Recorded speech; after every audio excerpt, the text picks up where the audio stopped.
Welcome to Investors Insights. Our topic today is charting the course. We've got a great opportunity here to share with you our technical analysis as well as fundamental analysis that we use here at Five Plan Partners.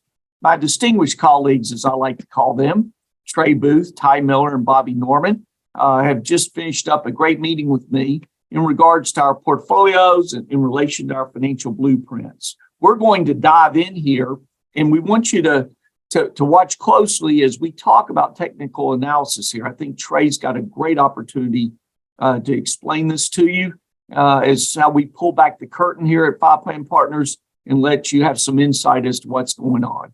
Trey, go ahead and just talk about support, resistance. These are all terms people have heard us use in our vlogs, but I think your chart does a great job explaining.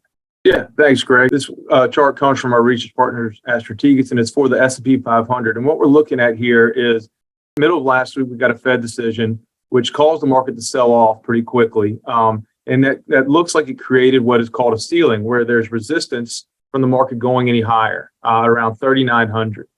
But the sell-off stopped pretty quickly at 3,700, and that appears to be support.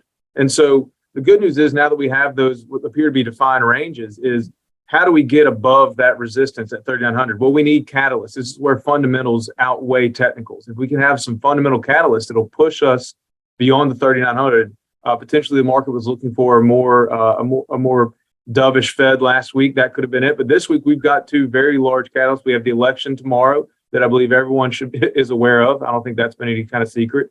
And then also we have the CPI report on Thursday, where we'll get inflation data. And if that inflation data comes out better than expected, currently expectations are for 7.9%.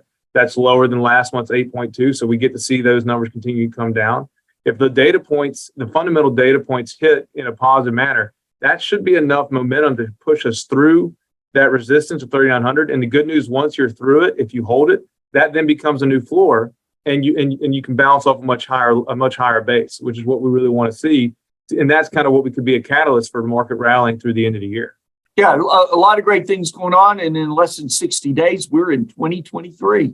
So we will be keeping everybody updated, not only in these vlogs, but our podcast, our social media, Facebook, Twitter, LinkedIn. But I think that's a great chart, Trey, to let people know the trading range, but what could move this market higher. And Bobby, you elaborated on what Trey was talking about in terms of information and opportunities that were out there. Yeah, as we head into an important week for the market with all eyes on the midterm election, we want to take a quick look back at what's been an historical year for the market. And as you can see in this chart, 2022 has been one of the worst in 50 years, if you look at the right-hand side of that chart.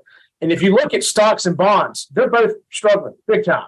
You can see all the other years on this chart, even years like 2008, 2009, as tough as those years were, they don't compare to this year. And so we show this chart to say that it's been a year where active management by our team has been crucial, not only in stocks, but as fixed income and bonds as well. But we also want to point out two positive developments heading into the midterms. First, as you can see in this chart, the average stock is breaking out compared to the largest few individual stocks, which is kind of a reversal from previous years.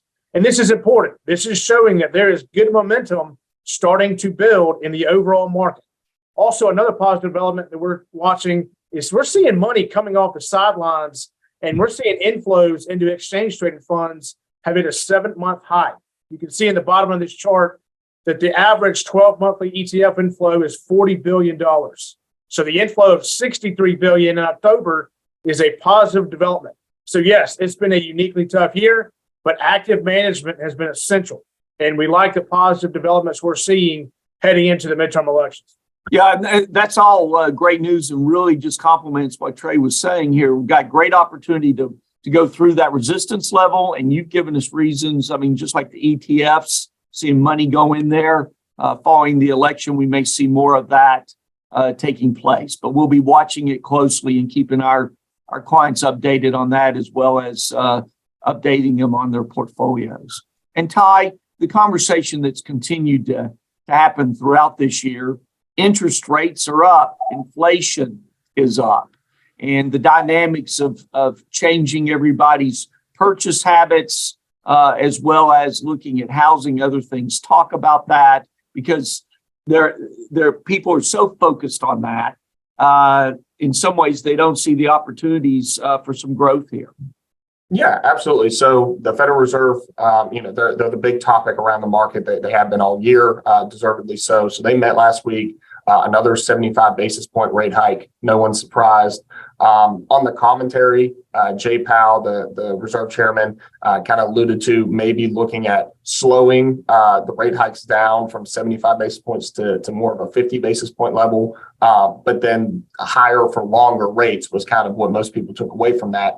And so as you see in this chart right there, it shows what the rates were looking like projection wise all the way until 2024. Now we have updated rankings after what Jay Powell spoke about, higher for longer. And you can see that rates are elevated. Now, how does this affect the everyday consumer? It may be time to start planning on mortgage rates, looking like they're going to be elevated for a little bit longer than initially thought.